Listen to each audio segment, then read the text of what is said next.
You always have the choice, you have the option. Pick up the chapters with the maximum weightage and you will be able to score the maximum marks in the second PU board. When the wholesale prices start escalating, automatically the retail prices index will also go up, the consumer price index also starts moving up. So the difference between a gross and that of a net domestic factor is the subtraction of the depreciation amount.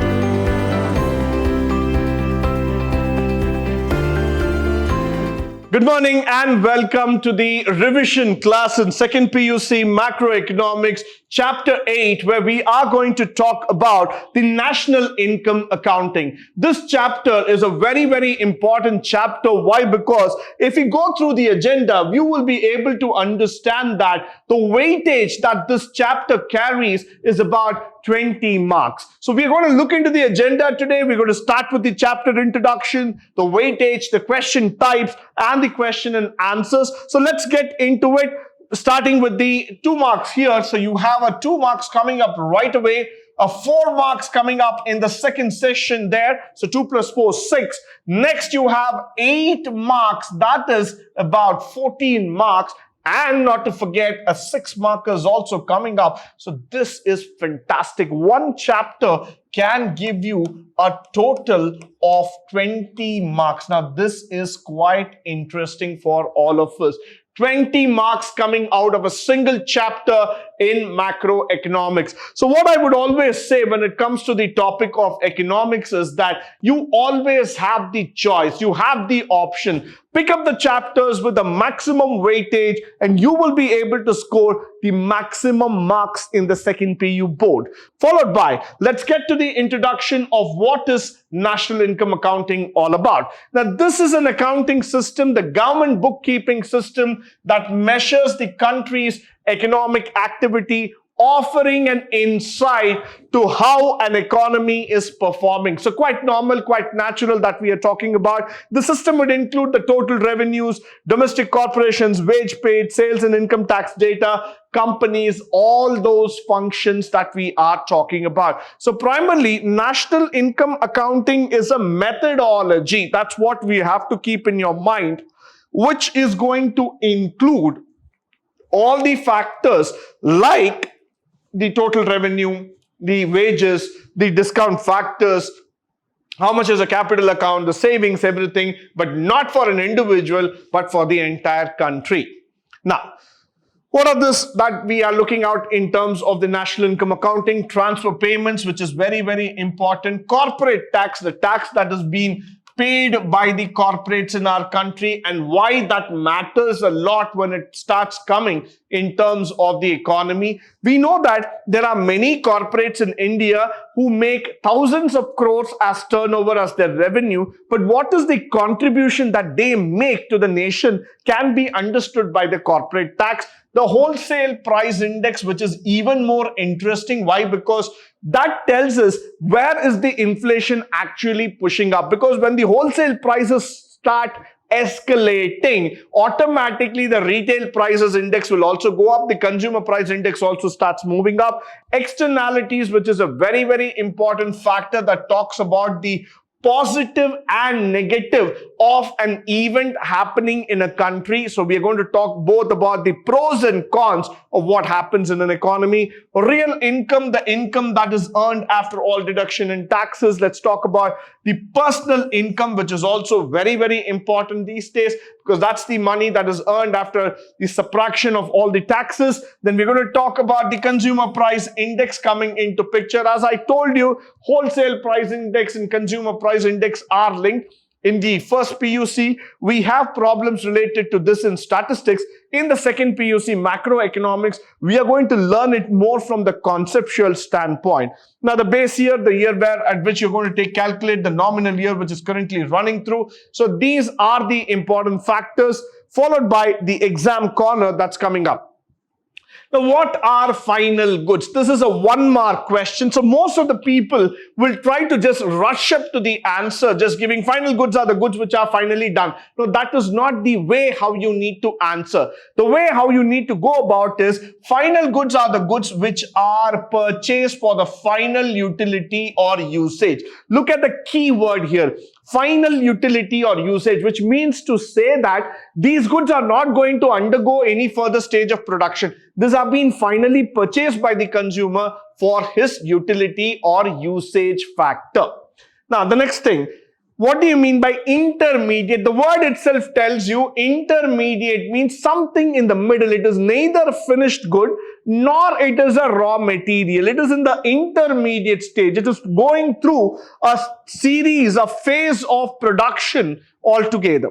So intermediate goods are the goods which are produced by one producer, used by the another. So it might be a semi-finished good, or it might be a good which is used to produce some other final goods. So it is undergoing stage by one, stage by two to the next level, and there we see the final goods coming up. Followed by exam corner, where we are talking about on the externalities. As I told you, the externalities are one which are unintentional consequences. We do not know. It was not made out of an intention. What do I mean by this unintentional is that suppose I start a factory with a noble thought that I would be able to generate employment for hundreds and thousands of people in this country.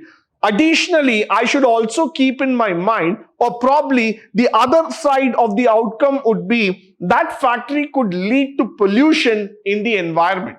Now, giving a job or raising employment, providing employment to people is a positive externality. But creating pollution out of the factory is a negative externality. That's exactly what do I mean by saying the unintentional consequences. It's not that I predetermined in my mind that I would be doing it, but without my thought process, by the action of one firm that leads to a reaction to the other firm, we are talking about this externalities. Next one, transfer payments made by the government, like for old age pension, widow pension, scholarship, all those factors.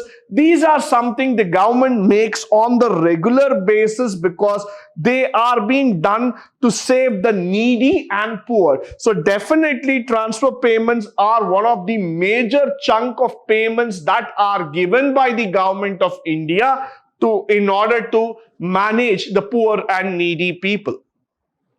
Followed by, what do you mean by circular flow of income? Now, this will illustrate a process of household and the producer. Now, whenever we talk about a circular flow of income, one side we have the household, the other side we have the producer. So the producer will produce the necessary goods and push it to the consumer or the household. The household in turn will make the payment and also be the provider for labor. So now what happens? The economy tends to flow within this circle.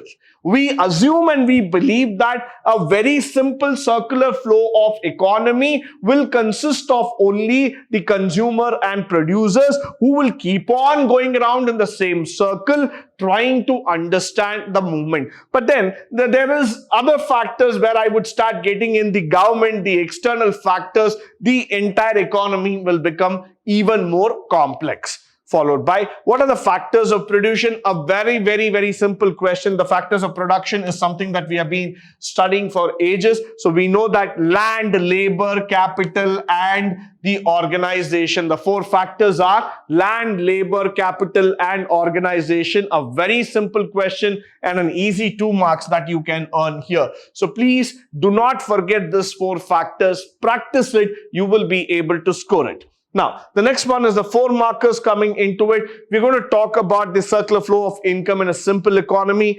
existence of 2 household sectors and the producers. That's what we have been speaking about. Households are the owners and factors of the production are coming into. They receive income by selling the factor services. There are no savings absolutely. The firms produce the entire thing to the household, and the economy is a closed economic system. probably the entire answer will try to make you understand that this is a very theoretical assumption model that we are trying to talk about, where there is no savings, there are no investment, there are no third parties, there are no regulations. So whatever the consumer will do will directly go to the producer. Whatever the producer goes comes back into the consumer. So what we are trying to do is just rebuild the entire system, that's all. So but that would not be the end, because that is not what we are exactly looking into. We might be probably thinking more about in terms of rebuilding the entire system, but nevertheless, this is what you need to know from the circular flow of income factor. Followed by explain macroeconomic identities. This is very important, like GDP, NDP, GNP, NNP. Now, gross domestic product, that is the most important key concept in this chapter, where we're going to talk about the aggregate of final goods and services that are produced in a country. Net domestic product is going to be all the final goods and things, subtracting the depreciation factor. So the difference between a gross and that of a net domestic factor is the subtraction of the depreciation amount. So automatically, when you remove the depreciation factor, you will be able to understand the difference between the GDP and NDP that comes forward. Moving on, the difficulties in measuring the national income. Of course, whenever we talk about national income, there are chances, there are challenges many a time that people don't understand the consequences of it. So what are the consequences of a national income accounting coming into picture? There might be sometime problem of double counting. Already what has been done somewhere, we would again like to take into consideration and recount it all together. So that possibility is always there. That will lead to a double counting, again and again doing the same thing. Illegal activities are completely unnoticed by the government. So we do not know exactly what is the scope and size of a grey market in India. We do not know what is the change in price factors. Are they being included? Are they being taken into the right account, into the right factor altogether? Then we talk about illiteracy, because many a times you will find that people are illiterate, people are not able to get back into the position at all. Next, we talk about the non-availability of data. Many a times it's very true that you don't get the exact data into position, so you start talking about the non-availability of data. Goods that are kept for self-consumption, of course, yes, they are also very much important for us, because many times we will start feeling that these are the goods that we actually want to consume, we want to get into the consumption factor, but we don't have a nearby factor, we don't have a nearby things to immediately accept and take it forward. So all these things are not being accounted. So this would definitely lead into a challenging situation when we are talking about the national income accounting. Followed by the project-oriented question. They might ask you a very simple question where you might be asked to calculate the personal income. Again, when I talk about project-oriented question in this particular chapter, please be very clear. Why? Because this is all about the formulas that we are going to talk about. Look at the formula here. Net income plus income received but not earned. So you're just receiving it, not earning it, minus income earned but not received. Now look at the factors that is turning over altogether. We're talking about the net income that is received, how it is going to happen, what are all the disposable income, that is a very important factor. There are other personal taxes which are not considered when calculating the personal income.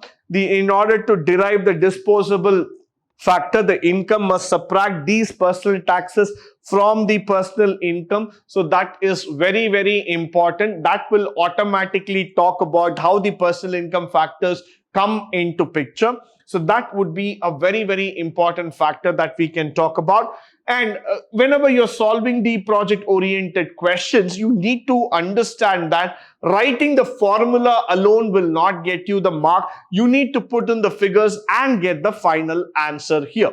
When we talk about the personal income taxes, so automatically when you subtract it, you will also get a result of how much is the consumer spending as well as the private saving. So these are all the general outlook that you will be able to see in terms of the project-oriented questions.